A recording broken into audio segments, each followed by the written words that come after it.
Good evening, televiewers. Welcome to this special edition of Prime on My Media Prime TV. Tonight, we are going to be addressing a very critical issue touching on the lives of the people of Akwaya and Menchum Valley subdivisions in the southwest and northwest regions of Cameroon, where reports indicate that our communities are facing insecurity, displacement, and incursions by cross-border headers, leaving residents vulnerable and fearful. Many feel their voices are unheard and that our government is very slow in reacting and effectively arresting the situation. Our guest tonight is Reverend Dr. Fonki Samuel Afoba, a former moderator of the Presbyterian Church in Cameroon, the largest speaking Protestant church in the country. A son of Akwaya, he has a deep personal connection to the affected communities with over 30 years of pastoral experience. He is widely respected as a moral and spiritual authority, known for advocating for peace, justice, and welfare of the welfare of Cameroonians. Tonight, he joins us to carry the voice of the people of both Akwaya subdivision and Menchum Valley to speak the challenges and address concerns over what the people have been living for months now. Good evening, Reverend Doctor. We are glad to have you. Good evening. I'm glad to be here. Okay. We are going to start by asking you, as a son from Akwaya, what are you hearing directly from your people about the security challenges they face? Just to make a slight correction, I'm very Reverend Dr. Fonki because the right is reserved for our moderator. Okay. So I'm very Reverend. Okay. Fonki. Sorry. I'm not only hearing what my people are going through, I'm feeling it. It's hurting what my people are going through. And the stories coming back from home are gruesome. Stories that can make you just feel like you are a nobody. My people, from my upbringing, have been a suffering people to this moment. Okay. We lived in an enclaved area where we do not have good roads, no electricity, no hospitals, no pipe-borne water, and no internet. So we are like living in the jungle. And life in this area is very, very difficult. And the people manage just to survive. And to hear again that they have been invaded by Fulani raiders, it makes it really, really disheartening that a people who are already down can further be buried in their suffering situation and in the unfortunate stalemate that is orchestrated by the Fulani raiders on the people of Akwaya and Menchum Valley subdivisions. Okay. You say you are pained. Personally, how do you see your homeland and people living under constant threat, especially given the fact that you say it is an area that has been abandoned for decades now? I really feel frustrated when I think about my people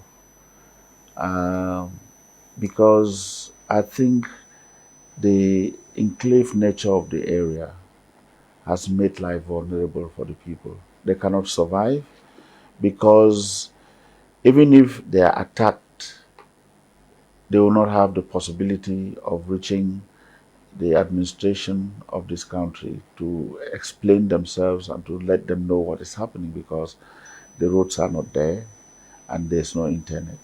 And even if the government has to help, how would they ferry the military into the area when there are no roads?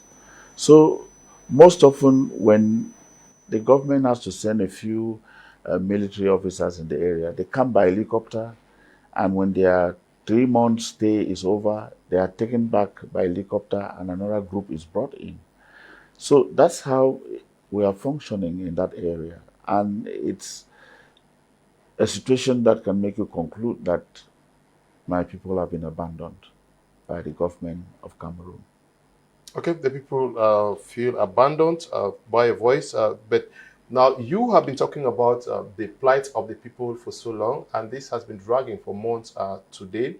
Do you feel left alone as the lone voice of the people to be shouting for a people that also has other people, for a people who also have other people, yet not as vocal as you have been in the past? No, I'm not the only voice. Okay. There are many voices speaking. For instance, the parliamentarian from my area is crying in parliament every day.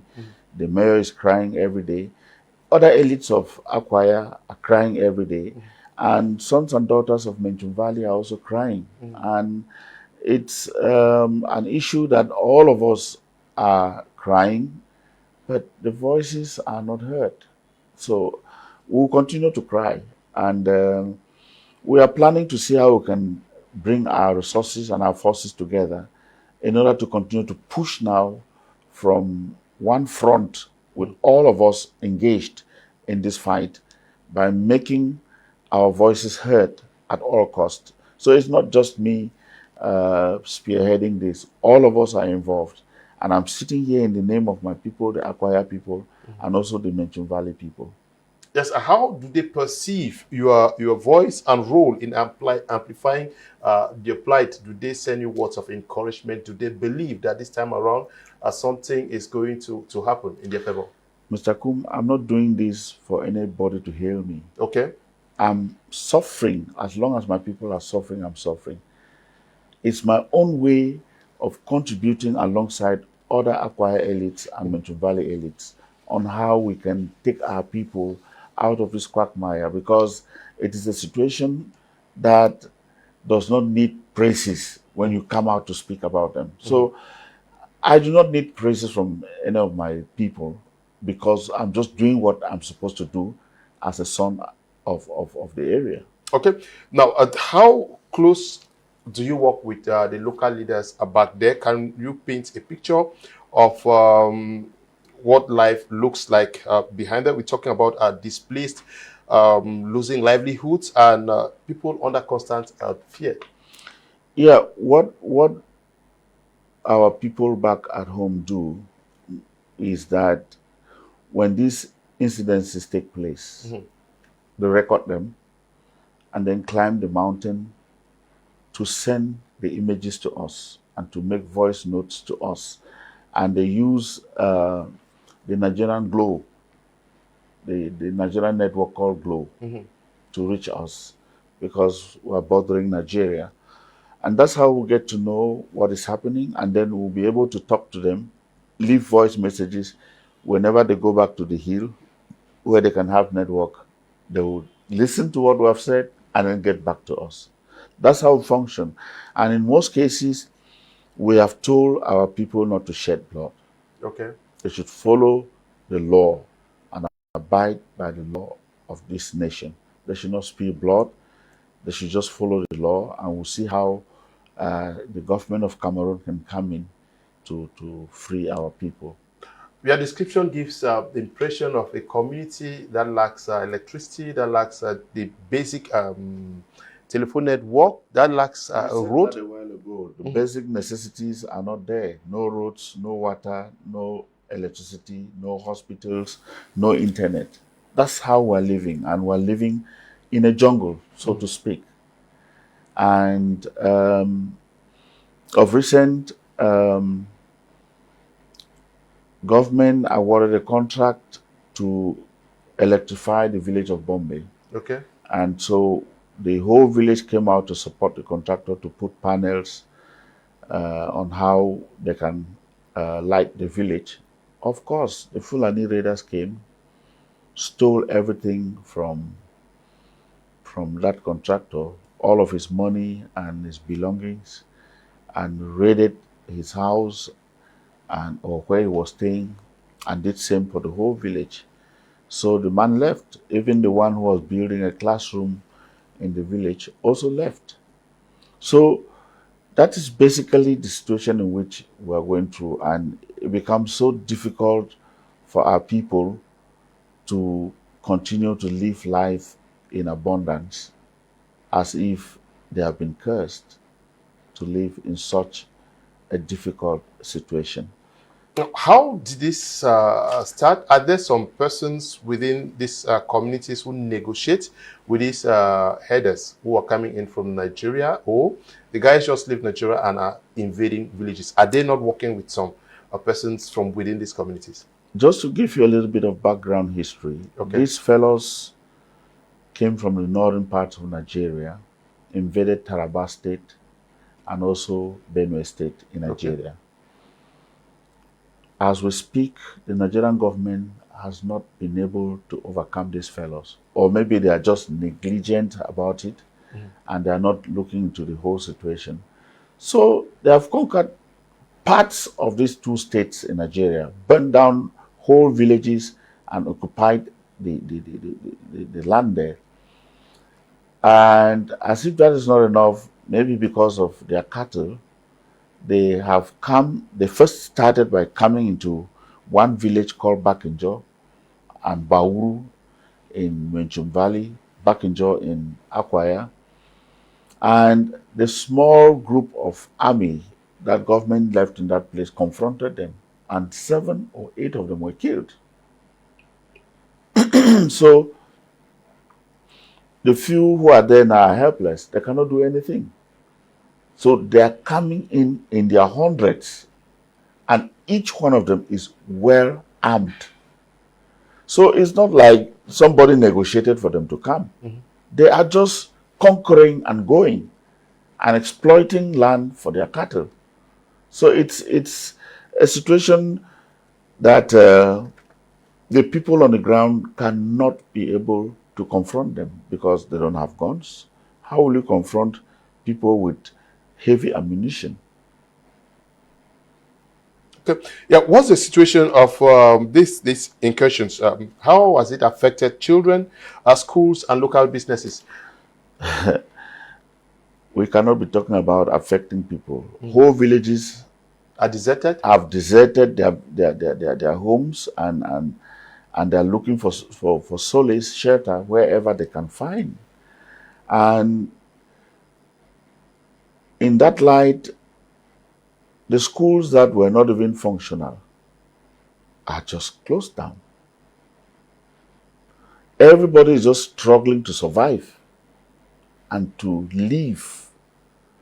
Where do you even have the food? Because the farmland are all burnt and the people are just in the midst of this chaotic situation, and the best is just to look for ways to go out of the area. And if you have to go out of the area, you only have to trek. There are 2 ways to come out of my village. You can go through the Bauru, Benade, Benakuma, Befang Road, or you can use the footpath through Anyemieke, Asaka, Batomo, Bako, and then you come out at Njikwa, at Oshi. Okay. These are the roads that our people are using on foot.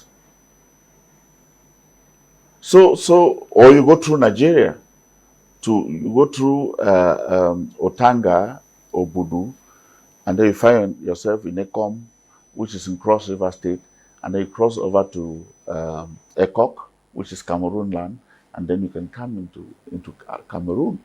So the situation now that is facing the people of Akwaya subdivision as well as Menchum Valley division, they are in a crisis There is, of course, they have been living under the ongoing Anglophone crisis, and today they are faced with. Yes, how do they?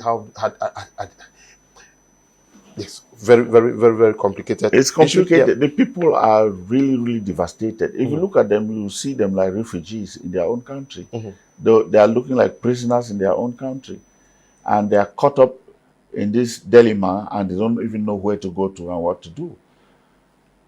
Some will call us and tell us that, look, enough is enough. We are ready to die. We don't want to live any longer. stories like that. How are they And even if you have to carry your things and to trek, how much cargo can you carry that will take you on this long journey of 2-3 days? climbing hills? Yes. So how are the people coping? It is true many have deserted from villages. We've seen videos from Benakuma where they moved to the divisional officer. But how are they coping? Is there some organization by the local elites or maybe government to see how to shelter some of these families and also ensure that some students or some children go to school? I wish it were so. I mean, we are crying here asking government just to come and push out these fellows so that we can just continue to suffer the way we have been suffering freely.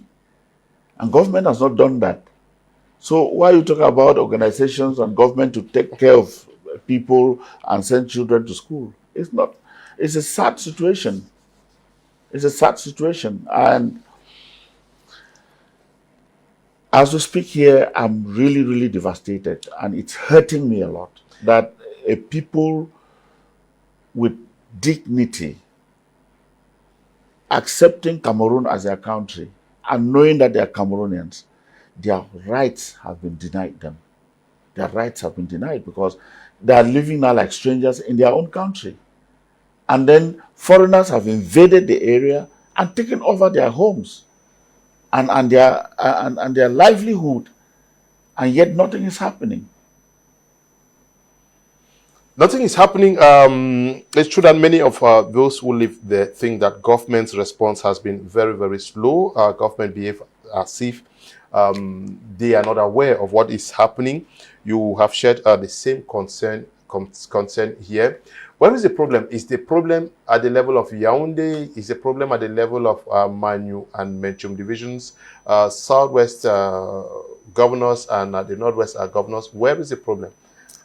Is the government not capable of chasing these guys out? I wish I knew where the problem is coming from.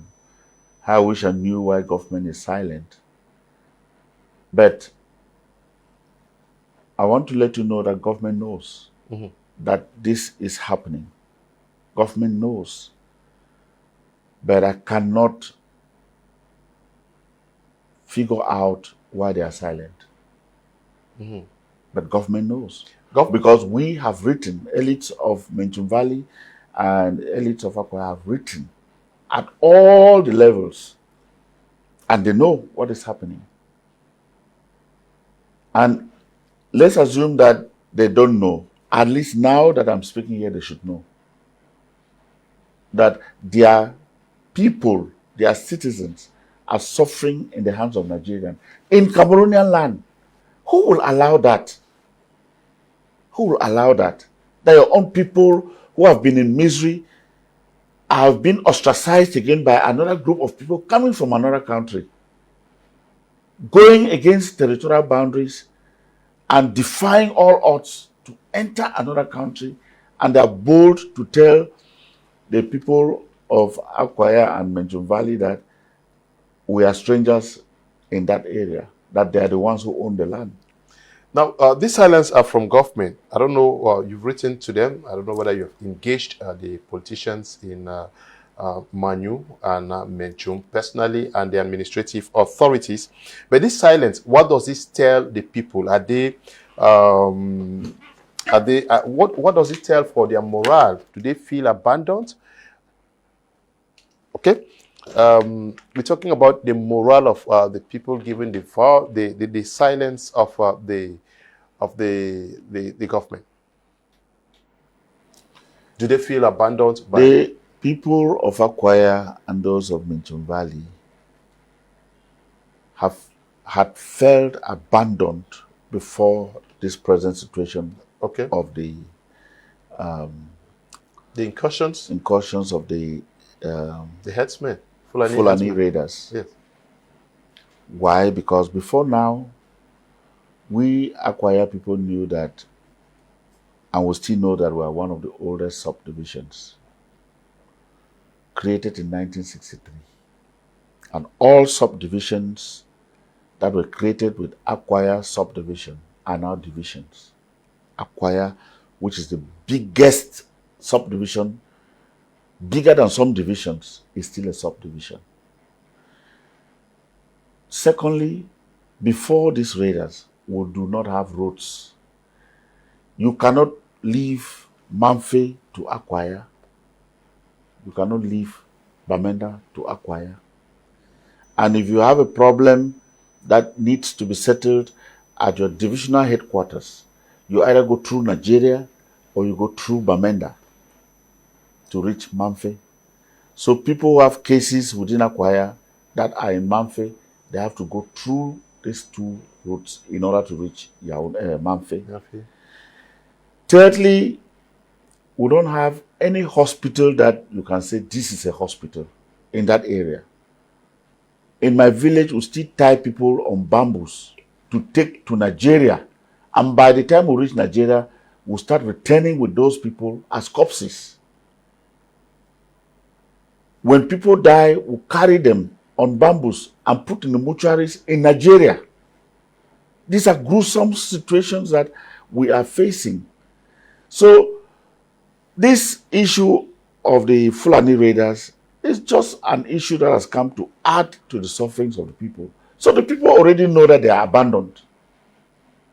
But what we are pleading with the government is that leave us with that feeling that we don't have roads, we don't have water, we don't have this, and just send away these Fulani raiders so that we'll continue to cope with the first situation we had. So the people are left to themselves. And it does not, we have proven to government and the people of Cameroon that Akwaya has potentials. Mm-hmm. And that is why, if you look at the elite of Akwaya outside the village, we are promising, we are progressive, and we are dynamic in all the things that we do. Why can government not use this advantage and open up a farm to market road? I'm not saying you should tar the road, a farm to market road to that area, so that the children of that area can be exposed to quality education that will continue to grow this nation. Why? Where did we go wrong as a people?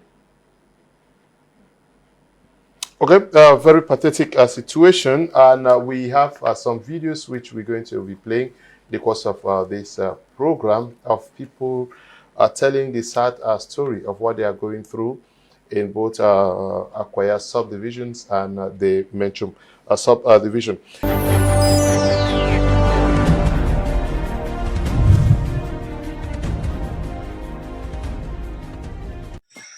So now still Asaka villages now already cleared farm them this way. They already clear and burn them. But all man they be scared now for planting because they know very well so when they plant and our cow they just can't enter inside, mash them, destroy them. Yes, destroy all the crops and we they already plant them inside. So now farm this way for suppose we don't grow now when our crops and they inside like groundnut, cassava, cocoyam, but they never plant anything to the farm. It's just because they be scared of the Fulani people and their cows. Because when cow enter for destroy, you don't get no right for send away the cows. So the person in farm this and open in this way, cow then enter right for cassava farm. A cassava farm, this. Now, so mommy this way there for government hospital for Binakuma General Hospital. So I go ask you some question them. I go ask you some question they go talk yourself what happen before you get you wound them. Yeah, you picking. I don't know what will happen. So mommy now what happen with you? We live on a farm. Then Fulani where they come power on no door. Then don't cut my picking, don't cut me. No, I don't know the thing what you cut and then. Okay, they kind of a night or Now for night. they kind of a night. Yes. Now they how many? We do my picking for them. Mabman. Now one. Okay. Now only one we come. Mm. Okay. Where Asha? Thank you. Where Asha, mommy? So now the mommy is really try for talk. So it is saying now only one Fulani has men where they become for now that Fulani they for Nigeria. where they enter for land, they come cut mommy, cut picking them. So we don't know what we don't do for them. We don't know what we don't do for them. So now the mommy this either for general hospital for Binakuma, and Pikin. So they want to say the Pikin, they go for send the Pikin for Baminda because the way they cut the food, when no day. So not only mommy way if you remain for Binakuma here, they fit treaty, and then the Pikin in own case they say they all set up for Binakuma, we go Baminda, we go for Baminda, when no day. So I beg, may government help we, I beg. We cry for our papa, may government help we for this situation we would pass through, we would go through now. So if people don't know what worry we, then you worry we too much. I beg, me our papa, may they help we. I beg we need security. I beg. I beg. So I don't leave the house now, and no man no dead now. So, well. So apart from that rape where they rape madam, is there any other thing? They do something again. They be thief for Asaka or Enyemekede. Oh, now only just una where they just focus only for una. Na only for we dey still dey do. They be get any reason why they be do that kind of thing? That man form like say me I go call me saka dey kill 3 cow. But yesterday he come to call people, they tell them say me they beg me for wait you don't do me false accusation.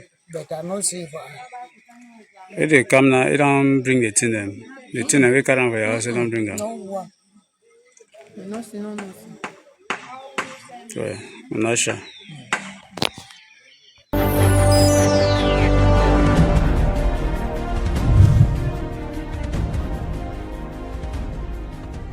Now, if you could speak a truth to government officials today, what would you tell them? I'll tell government to descend down and listen to the cries of the Akwaya people and the Menchum Valley people, because we have been crying, and now we are crying loudest because of these invaders. Government should intervene and do something. I'm also aware that a lot of the military officers do not want to go to that enclaved area because it will be like you have been sold out for death. Why can government not bring out the youths of these areas, Menchum Valley and Akwaya subdivision, and train them as teachers, nurses, doctors, and army, and send them back to that area? Because it's where they come from. They will not refuse to go back home. They will want to go back and protect their people. If people are not willing to go there, because if you go to our secondary schools in Akwaya, you find school dropouts who are trying to teach their own sisters and brothers. The teachers that are sent there do not go there. By the way, are there even structures for the schools? We don't have. So this is something that if government could train the children from that area and send them back there, it will solve a lot of problems. Thirdly, I want to let the government of Cameroon to know that we are still Cameroonians and we will die Cameroonians. We are proud to be Cameroonians.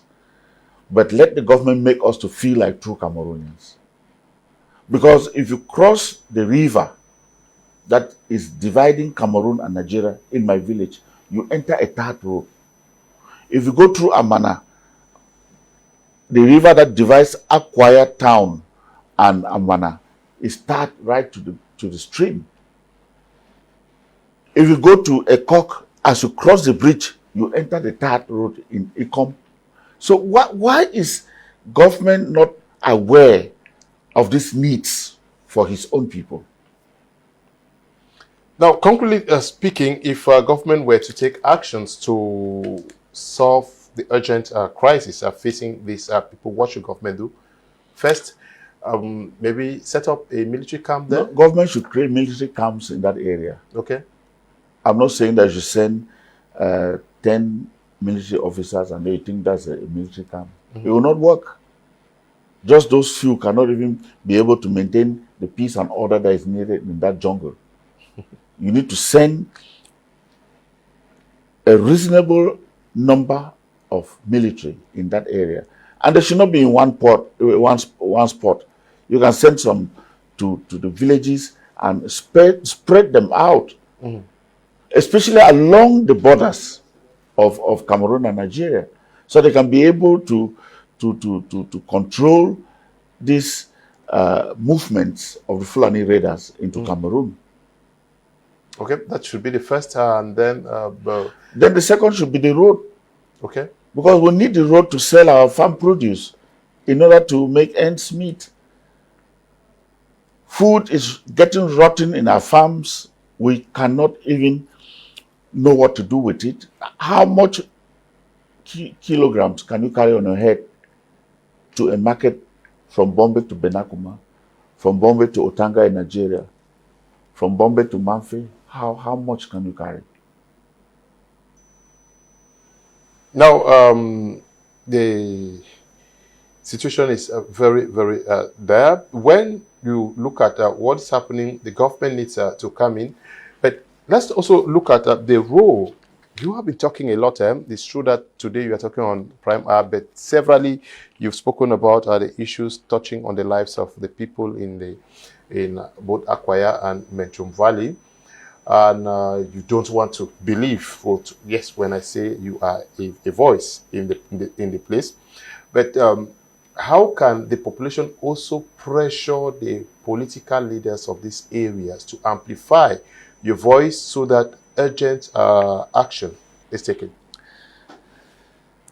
I don't know where to place the political leaders of Akwaya and Menchum Valley, because they are part of the government.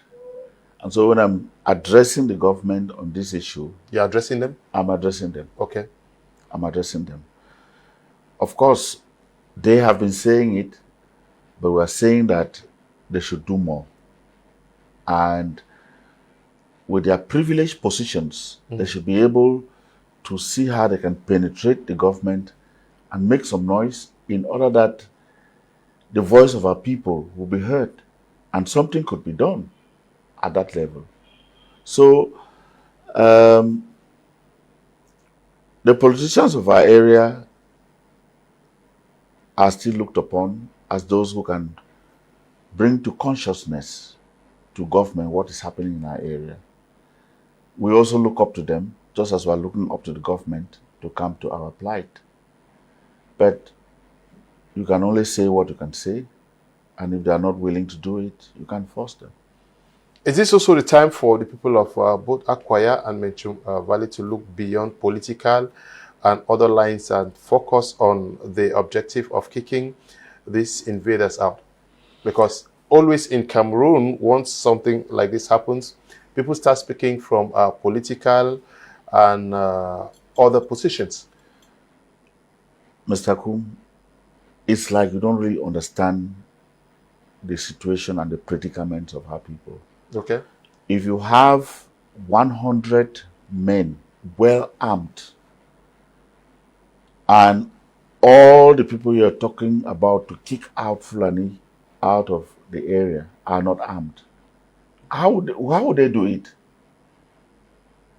You think that if these people had the possibility to send them out, they will allow them to burn down their homes, burn down their farms, and rape their mothers and their girls? Because since then, there's been no retaliation from the side of the Akwaya people or the Menchum Valley people, because they're helpless. Yes, they can't do it. I was talking from the perspective of pressuring government for action. There are persons who would want to talk as the CPD, people who want to bring a solution. Others would like to talk from the SDF camp. There are others who talk from different PAP camp. Is this the time for them to close ranks and talk as one man, irrespective of where you stand?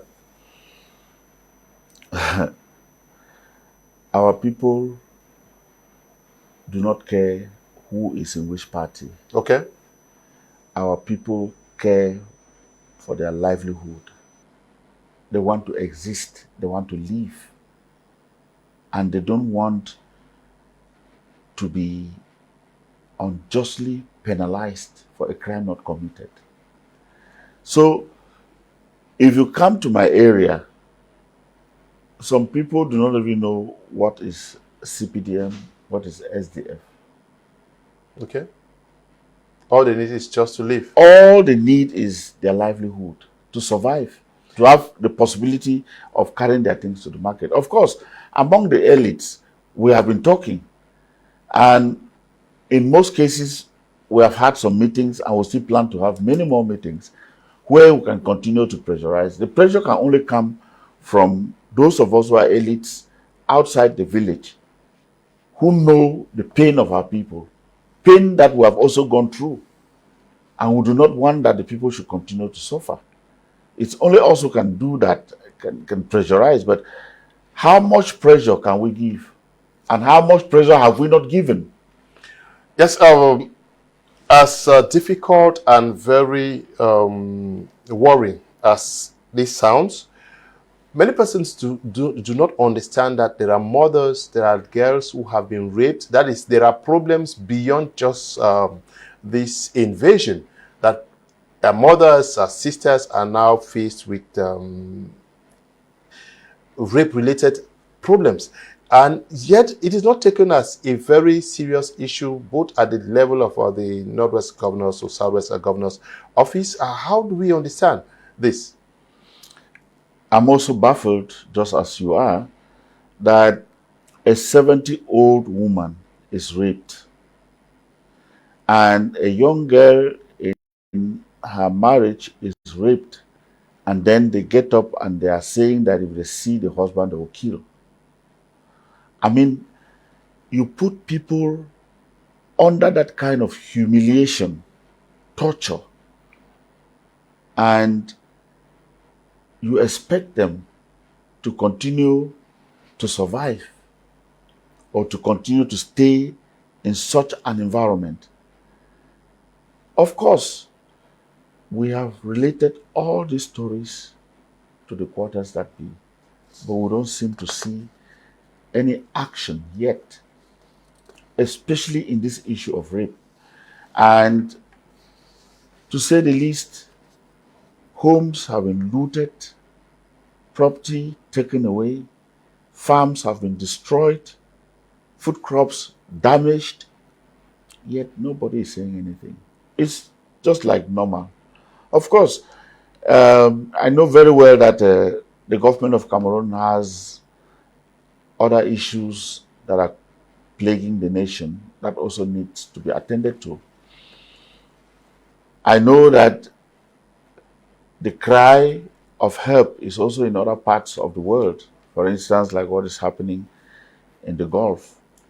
But when it comes to a situation where your sovereignty is tampered with, the dignity of Cameroon is tampered with through its people, I think the government of Cameroon would have dropped whatever they are doing to see how they can maintain and secure their territorial boundaries and not allowing foreigners to come into the country and they are molesting their own people and nothing is being done. We've seen situations of disaster in Cameroon. We've seen ministers rush to bring assistance to them. And what has been done so far in Akwaya? Have we seen these displaced persons provided with food, blankets, or something like emergency relief assistance to them? Because homes have been burnt. Not People at have all. been displaced. Not at all. Nothing has happened. Nothing like that has happened. Nothing has happened. Some 2-3 years back, my father's compound was razed down. My own house burnt down. Nothing happened. Nothing happened. And it's happening and continue to happen. That now the people are not even free to live within their given suffering zones. Now they want to send them out. And they are being sent out already. When there is a crisis in Bafoussam, we see government rush there to assist the people. Where it is in other communities where there are landslides and quickly we see urgent action and nothing is happening in Akwaya. Nothing Does is it tell? happening. Does it tell that? Does it give the impression that Akwaya, Menchum Valley are an abandoned, forgotten? That is, government cares I less don't about. know. I don't know what to say, but if you want to call it abandonment, that is the right word, because we have not heard it even on news, CRTV, that government is taking measures to see how they'll solve the problems of Akwaya subdivision and Menchum Valley subdivision. You have not even heard that in news, so that we could even be consoled. That government is beginning to say something and is beginning to plan to do something. But even that we have not heard. Talk less of a minister to go. How would they even go? They could, you say the military go with helicopter, they could do same. Well, they could do same, but that's not their priority. I guess it's not their priority. And that makes it clear to by your word that we have been abandoned. My people have been abandoned. How far can I stand somewhere and call myself a man from Akwaya when you know that your own people are not recognized, their sufferings and their pain is not looked into? How do you stand proudly as an Akwaya man? How can you present yourself as a Cameroonian in that kind of circumstance? Beyond security issues, what steps should also be taken to make the people feel safe and confident? Let them give us roads. Okay. I'm not asking for a third road from the government of Cameroon. Let them just open that path that has been opened before. Let the road be passable for people to go to their areas and come back. I mean, if that is done, all of this will stop. Because if the Fulani raiders know that the road is passable and cars will be coming into that area, they'll go back. Because that would make the government of Cameroon to send trucks of military every week and take them back. Instead of sending 6 people in an helicopter and taking the other 6 back. That's the first thing. The second thing, there should be internet in that village. They should build an antenna so that people can be able to communicate to the government what is happening in the area. So these are 2 basic necessities that if a road is given, somebody now will not carry the sick mother on bamboos. A vehicle can carry the sick person to Pamenda or wherever for treatment. So, and I cannot imagine that we're a country that got independence many years ago. And there's still parts of the country that are inaccessible. Okay. Now, traditional rulers are themselves helpless. We have the civil society and religious authorities in the area. What can they do? Are they completely helpless, or they can, to some extent, work out something? Every one of us is helpless. I sitting here, I'm helpless. The elites of the area are helpless. I can't go to my village. Because of these issues, I can't go to the village. Since 2017, I have not been able to go to my village. And if you ask any other elite, it's the same story. So, what are you talking about? Civil society in Akwaya and Bombay? What kind of civil society there? Okay, very difficult. Now, dragging, are you also thinking that at the international level something could be done? Cameroon is capable of solving its problems. Okay. We don't need international community to come in. We can solve our problems. If Cameroon calls Nigeria that, look, your people have entered here, we thought that they could graze freely, but they are molesting our people. Can you take them back? We'll give you this number of weeks to send them out. If not, then you are asking that we should force them out of our territory. It will happen. We don't need foreigners to come and do this for us. We don't need foreigners. In my area, though, we have vigilante groups. Give those boys guns. They'll send out those fellows. In one day, they'll send them all out. But they're all helpless. They call themselves vigilante groups, but they cannot do anything. They can only struggle to keep peace and order with their mouth. Even cutlasses they don't have. So we don't need international community to come and solve problems like this in our country. We can do it. And Cameroon is capable of solving this problem. We don't need anybody to come into Cameroon and build a road for Cameroon. We can build the roads. So do you think that Cameroon is not able to do farm to market roads for its people?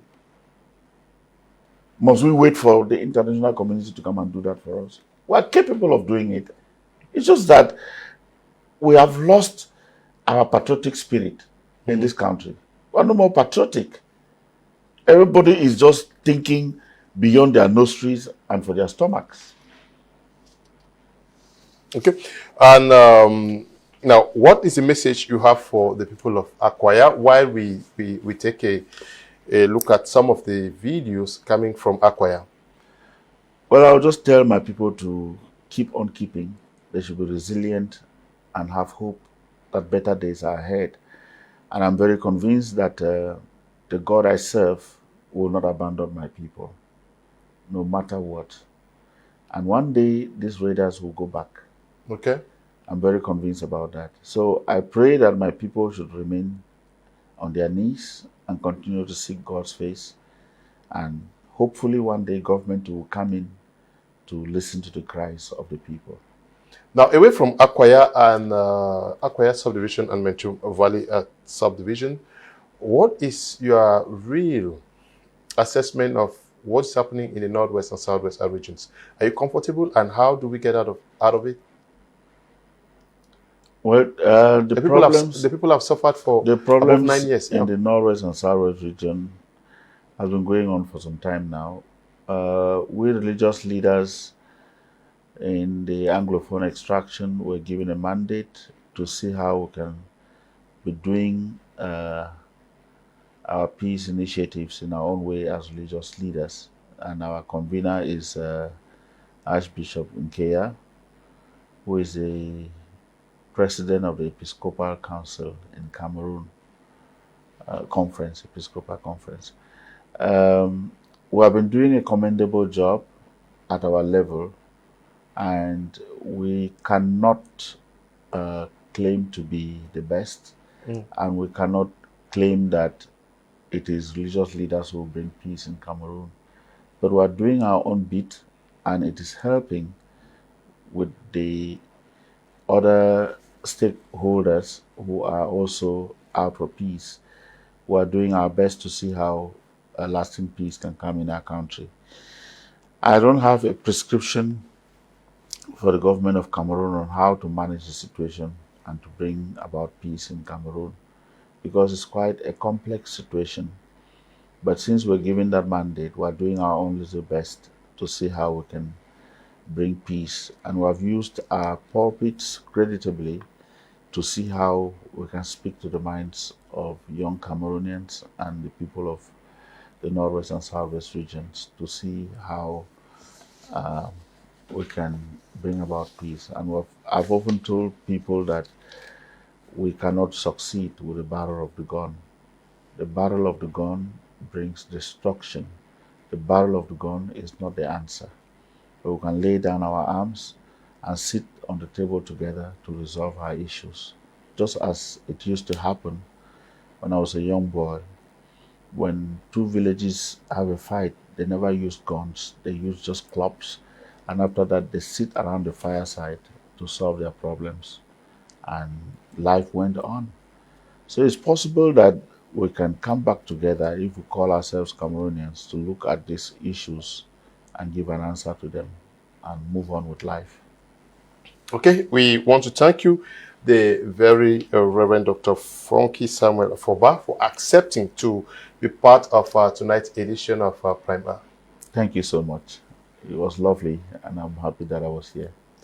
So, our guest for tonight's edition of the program has been the very Reverend Doctor of Fonki Samuel Foba, former moderator of the Presbyterian Church in Cameroon, the largest English-speaking Protestant church in the country, a son of Akwaya, who has a deep personal connection to the affected communities. With over 30 years of pastoral experience, he is widely respected as a moral and spiritual authority, known for advocating for peace, justice, and welfare of Cameroonians. We also want to thank you all who took time off to watch this discussion with him, hoping that the conversation for peace to return to our respective communities to go on. But we also are joining our voice to him to call on the authorities to look into the plight of the people of Akwaya subdivision as well as Menchum Valley subdivision, because the situation is dire. People have been displaced in their thousands. Many children cannot go to school, as well as families are being displaced. Many persons are dying, like you have listened to him. We hope that something is done urgently to save the situation. Thank you all for watching. Stay blessed. Bye-bye.